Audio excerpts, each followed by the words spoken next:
Приветствую любителей турбореактивной тяги. Сегодня у нас праздник, друзья. Будем разбирать очередной газотурбинный агрегат, на этот раз импортного производства. Его мне подарил один из наших ростовских изобретателей, Николай. Но вы могли видеть в прошлом видео, как это было. По-моему, он чехословацкий. Ощущается очень сильный зуд в руках. Хочется поскорее вскрыть его и посмотреть на состояние. Ну так по виду состояние не очень, если честно. Не такое, конечно, как в GTD 350 было. Но тут тоже вот и мусор в магистралях. И как-то вот он приклинивший какой-то. Ну, тем лучше, ребята. Не надо будет его сильно беречь. Можно будет подразобрать, посмотреть, что там внутри. Если вам разборка таких чудо-агрегатов нравится точно так же, как и мне, то значит вы моя родная душа. А видосики свои я делаю именно для вас. Для таких же, как и я. В общем, будем посмотреть, что же там внутри. Ну и сразу об интересном, что бросается в глаза.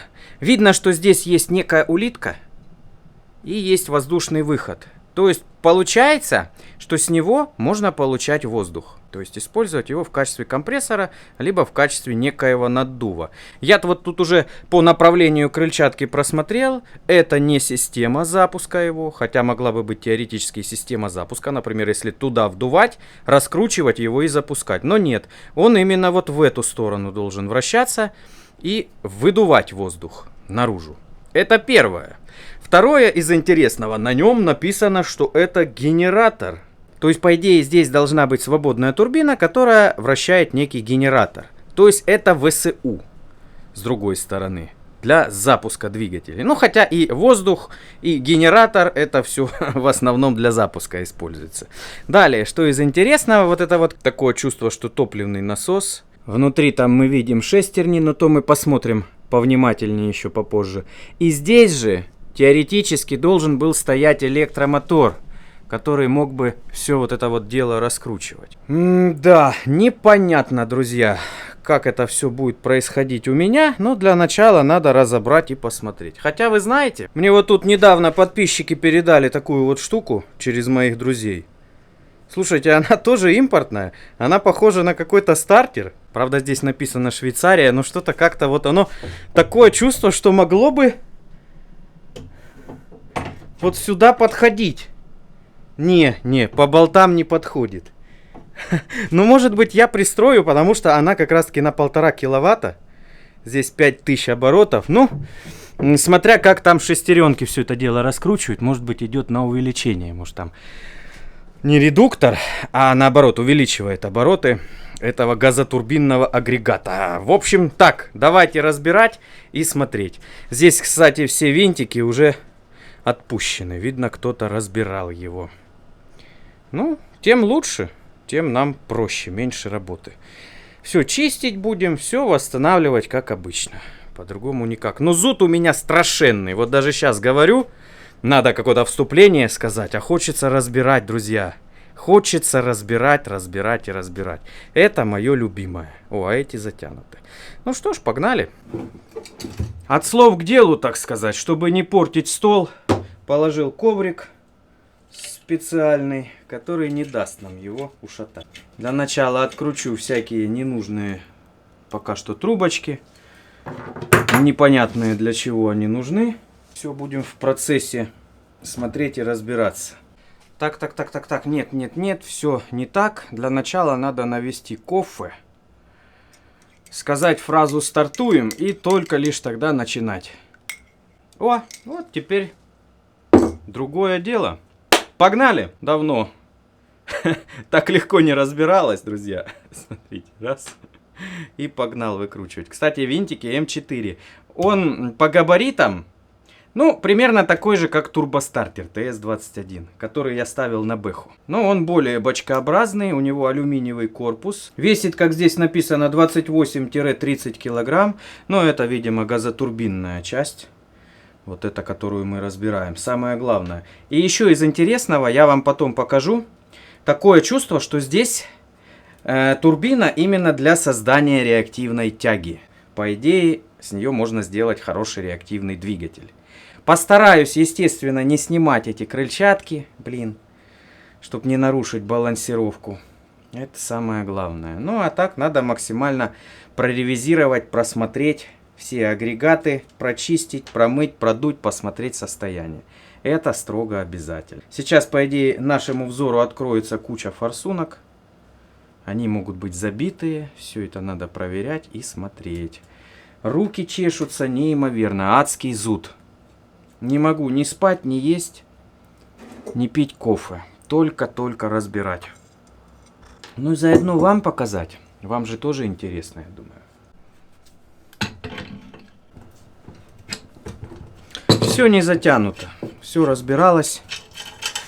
Движочек такой веселенький будет, я думаю. Ой, да лишь бы не сгоревшие турбины. И мы его наладим хоть как-нибудь, да запустим обязательно. Вы меня знаете, друзья. Я не успокоюсь, пока не пускану движок. Вот как выглядит свеча.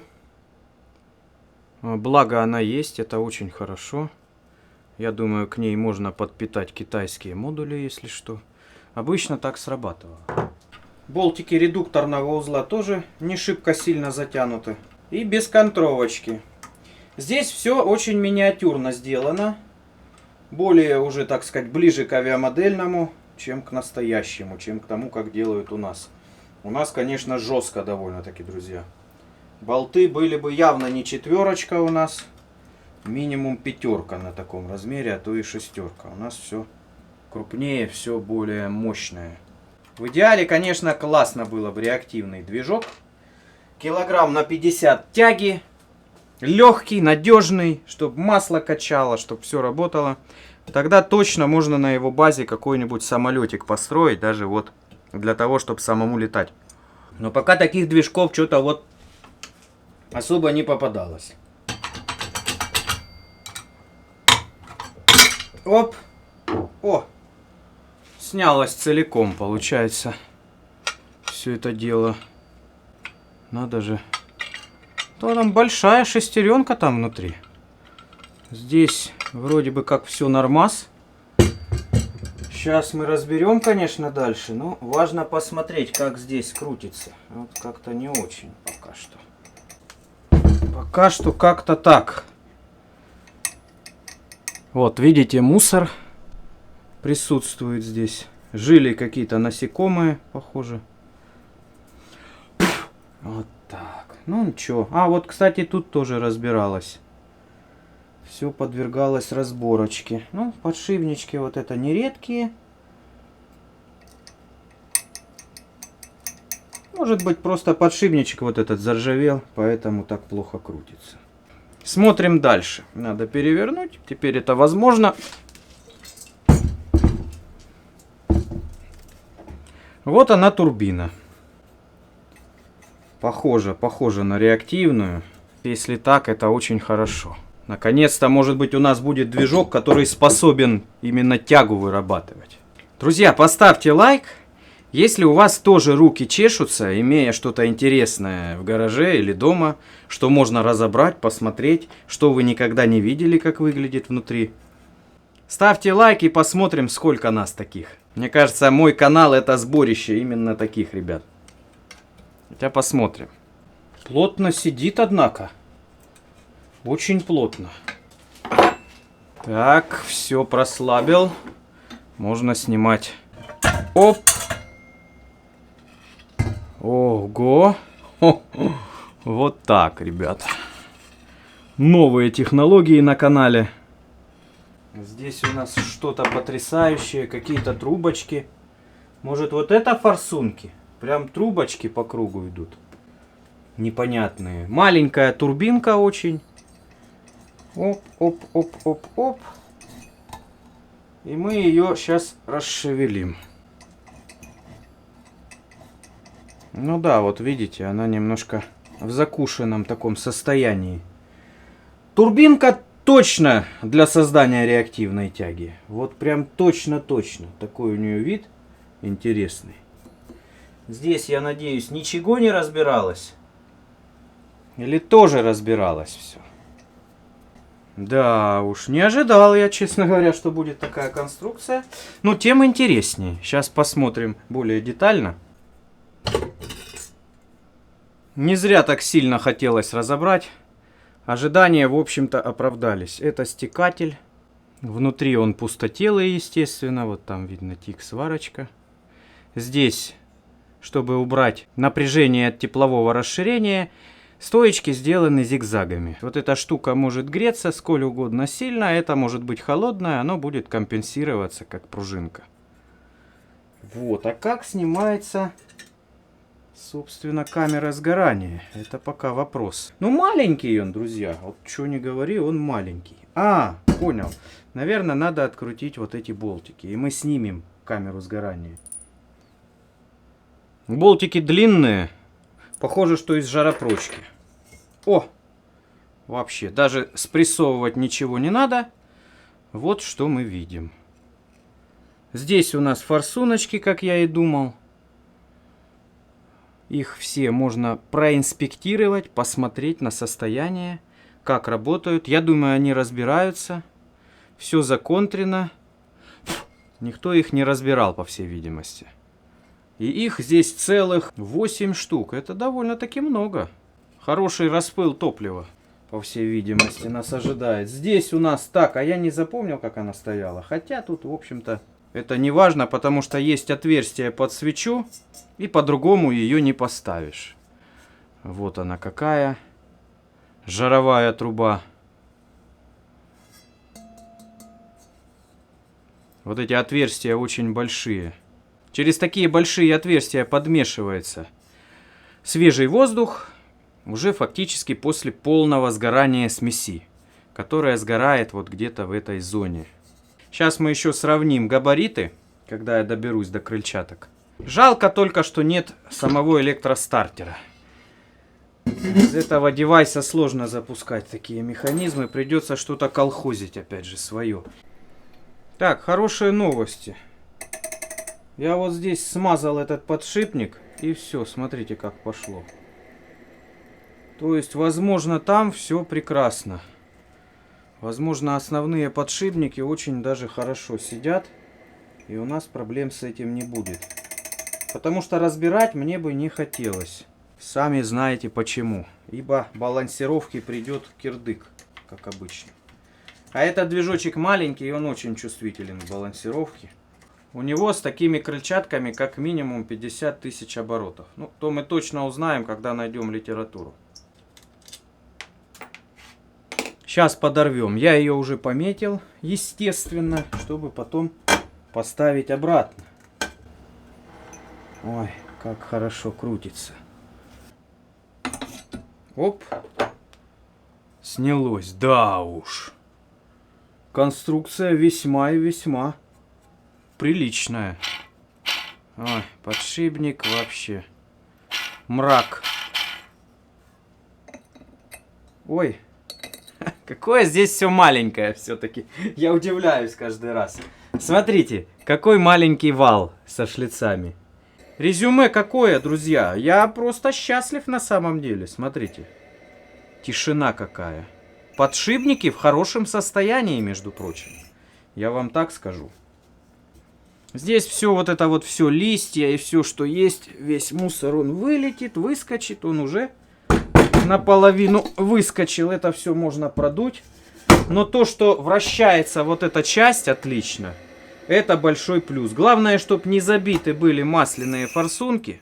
Я-то буду проверять, но может так получиться, что на один подшипник она забита, на второй не забита. В итоге я полностью проверить не смогу все это дело. Ну вот, либо здесь.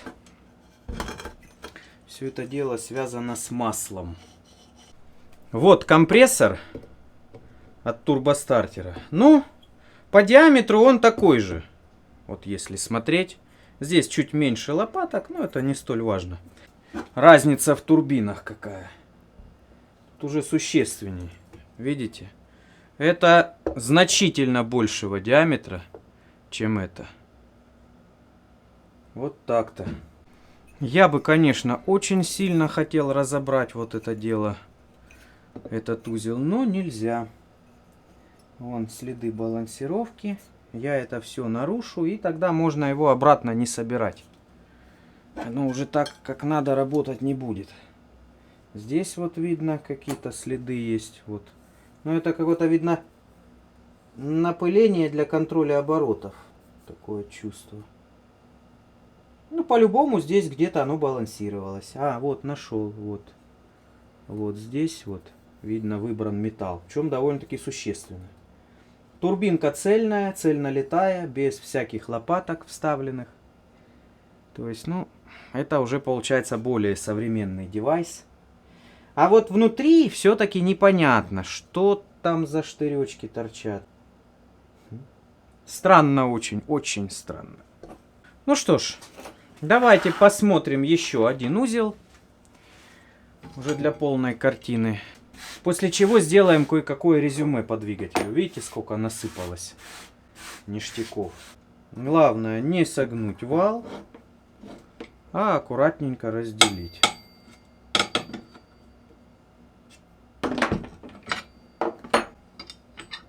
Оп! Вот такая красота. Смотрите, а здесь как новое. Подшипничек не смазанный. Здесь тоже смазка должна подаваться, по всей видимости. Ибо герметично вот это дело. Видно вот форсуночки. Обратите внимание, сколько их. Раз, два, три, четыре, 5 штук. Потому что, опять же, оборотики гигантские. Чтобы это все на больших оборотах работало, надо хорошо смазывать. Здесь у нас шестерня большая.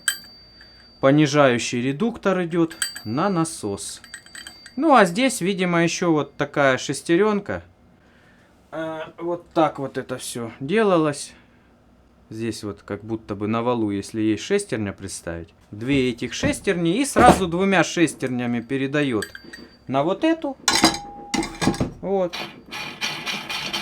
А это, соответственно, передает через маленькую шлицевую деталь уже на сам двигатель, на раскрутку.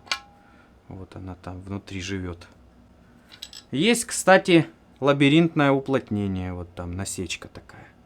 Потому что туда такое чувство тоже, что ли, масло подается. Ну что ж, в общем-то, все понятно. Сейчас только лишь на насос посмотрим. Потому что вот он не крутится. Даже в наглую. Не, в наглую крутится.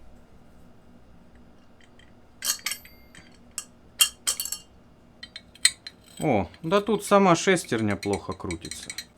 Может быть, насосики в порядке? О, он так легко крутится. Как бы посмотреть, что там у него внутри, где тут разбирается. Есть крутилка какая-то для настройки чего-то. Все довольно быстро разработалось. Опять же, дело было в подшипниках. Причем вот эта шестерня, она не крутилась из-за вот этого.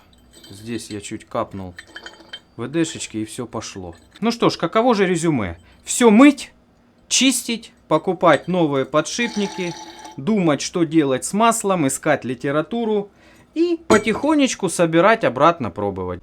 Работает этот движок немножечко по-хитрому. Вот обратите внимание, вот она турбина. Обычно снизу сразу идет сопловой аппарат. Ну, тут тоже он есть. Но суть не в этом, что обычно камера сгорания, жаровая труба, она как бы соединенная с этим делом. Здесь же все немножечко не так. Сжатый компрессором воздух выходит вот отсюда, с этой щели. Во все отверстия он попадает в жаровую трубу. Форсунки распыляют топливо, и керос начинает гореть туда внутрь. То есть, как обычно у нас, керос горит с этой стороны и идет сразу на сопловой аппарат, вращает турбину. Здесь же горит в обратную сторону, вот туда, внутрь. И раскаленные газы попадают в полость, которая разворачивает поток на 180 градусов. Вот я могу туда засунуть пальцы, пощупать, там есть сопловой аппарат. Кстати, очень странно, что там есть сопловой аппарат, потому что здесь тоже есть сопловой аппарат. Возможно, турбина двухступенчатая, именно поэтому она такая маленькая. Скорее всего, внутри есть еще одна турбина. Это круто. Вот да-да-да, здесь расширение. И похоже, там поменьше турбина, здесь побольше. Это говорит о том, что движочек он такой, довольно-таки мощный. И ему после всего этого мощности турбины хватает, чтобы еще вырабатывать воздух. Я вам еще не показывал, как улитка здесь устроена. Ну вот, есть некая полость кольцевая. И помимо того, что воздух идет на работу двигателя, этот же воздух еще идет на улитку для питания различных систем. То есть эта штуковина может как воздушный стартер использоваться, либо как компрессор. Интересный, конечно, агрегат. Я такого еще не видел никогда, видел только на картинках. Ну вот теперь вот он у меня лежит родненький. И я чувствую, что все с ним в порядке, я его починю. Будет работать. Может быть, даже вселенная так хорошо видит, что подкинула мне вот с помощью подписчика такой вот электромотор, который можно будет в качестве стартера использовать. Если оборотиков хватит, то 100% он потянет. У него 1,5 киловатта мощь. По-любому он потянет этот движок. У меня на этом все, друзья. Кому было интересно, подписывайтесь на канал, поддержите лайком. Вот видите, уже и до импортной техники дошли. У меня на этом все. Всем пока. До новых встреч.